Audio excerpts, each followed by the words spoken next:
Chapter 1. The Colonies Under British Rule.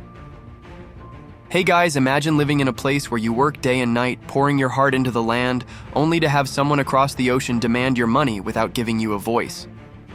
That was life in 1700s America. 13 separate colonies, all under the tight grip of Britain's King George III, a ruler most colonists had never even laid eyes on. These hard-working farmers and craftsmen paid hefty taxes, followed strict British laws, but had absolutely no say in how they were governed.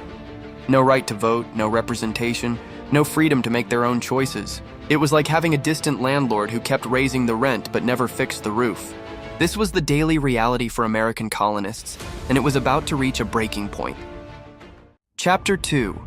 The Growing Fire of Resistance. The flames of discontent were spreading through the American colonies, and it all started with a simple piece of paper. The British Crown, thousands of miles away, kept demanding more and more money from colonial pockets. First came the Stamp Act, forcing colonists to pay extra for every document and newspaper. Then the Tea Act sailed in, making even their daily cup of tea a bitter reminder of British control. The colonists weren't just angry, they were furious. No taxation without representation became their rallying cry, echoing through taverns and town squares. In dark corners and hidden meetings, groups like the Sons of Liberty began to form, whispering plans of resistance. What started as peaceful protests was slowly turning into something much bigger, much more dangerous. The powder keg of revolution was being packed and the fuse was already lit. Chapter 3. Boston Tea Party and British Crackdown. Picture this: a chilly December night in 1773, Boston Harbor. The air is thick with tension and rebellion. British ships loaded with tea sit in the darkness, unaware they're about to become part of American legend. Suddenly, dozens of colonists, cleverly disguised as Mohawk warriors, emerge from the shadows. These weren't ordinary troublemakers. They were merchants, craftsmen, and laborers who'd simply had enough of British taxation without representation.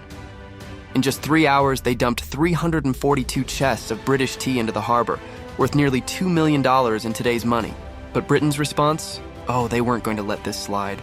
They cracked down hard with the intolerable acts, closing Boston's port and stripping away colonial rights. Instead of crushing the rebellion, though, they just added fuel to the revolutionary fire that would soon spread across all 13 colonies. Chapter 4. The first shots fired a crisp morning in April 1775, as dawn breaks over the quiet New England countryside. The air is thick with tension. British soldiers, their red coats gleaming in the early light, march confidently toward the small towns of Lexington and Concord. Little do they know they're about to ignite a powder keg that will change the course of history forever. Then it happens, a shot rings out. No one knows who fired first, but in that moment, everything changes. Colonial militia face off against the mighty British Empire, and the first sparks of the American Revolution burst into flame. Just imagine, farmers and shopkeepers standing their ground against the world's most powerful military force. This wasn't just a skirmish. This was the moment when 13 colonies dared to challenge a kingdom, setting in motion events that would birth a new nation. Chapter 5. The Idea of Independence.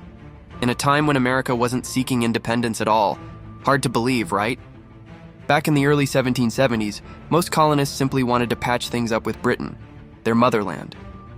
They were like teenagers wanting more freedom, but not quite ready to move out. But then came these powerful voices that changed everything. Thomas Paine dropped his book, Common Sense, like a revolutionary bomb, speaking straight to the average person's heart. And John Adams, with his fierce dedication to liberty, started making waves in Congress. These guys weren't just talking about making peace with Britain anymore. They were painting a picture of something bigger, complete freedom. They convinced people that staying under British rule was like keeping a bird in a cage. Even with a bigger cage, it's still not truly free. And slowly but surely, this idea of independence caught fire, spreading through the colonies like an unstoppable flame of freedom. Chapter 6. Writing the Declaration, June 1776, a pivotal moment in American history. The air is thick with tension as the Continental Congress forms a special committee with one monumental task: to draft a declaration that would forever change the course of history. Among the brilliant minds in that room, they choose a tall, quiet Virginian named Thomas Jefferson. At just 33 years old, Jefferson picks up his pen, not knowing that the words he's about to write will echo through centuries. Sitting in his Philadelphia boarding house through countless revisions and sleepless nights, Jefferson crafts what would become America's most sacred text. And then, he writes those immortal words, "We hold these truths to be self-evident, that all men are created equal." These words weren't just ink on parchment. They were a revolutionary idea that would inspire generations to come, not just in America, but around the world. Simple words, yet powerful enough to launch a nation. Enjoying the video, correct? Make sure to hit that subscribe button, turn on the notification bell. Please leave your feedback, hit like, share the content. Imagine standing in the streets of Philadelphia on a hot summer day in 1776. The air is thick with tension and anticipation. Inside the Pennsylvania State House, something extraordinary is about to happen. On July 4th, a group of brave men, our founding fathers, gathered to take a step that would change the course of history forever. The Continental Congress was about to make the boldest move imaginable, formally adopting the Declaration of Independence. With their quills and unwavering resolve, they declared the 13 colonies free from British rule. No fireworks lit up the sky that evening. No grand celebrations filled the streets. But in that moment, a new nation was born. It was more than just putting ink to paper. It was an act of courage that would spark a revolution and inspire generations to come.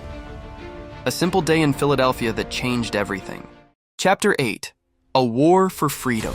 The year was 1776, and what began as a spark of rebellion had erupted into a full-blown revolution. For 7 long, grueling years, the American colonies would battle against the mighty British Empire, the greatest military force of their time.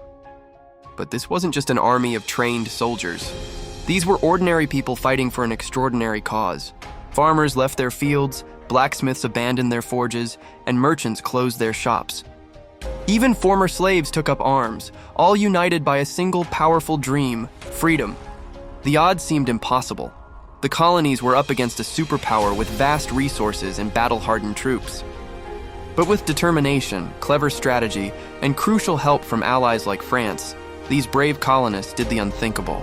In 1783, against all expectations, they won their independence, forever changing the course of history and proving that the human spirit's yearning for freedom could overcome any obstacle. Chapter 9. The celebration begins. As early as 1777, Americans began celebrating July 4th with bonfires, parades, and fireworks.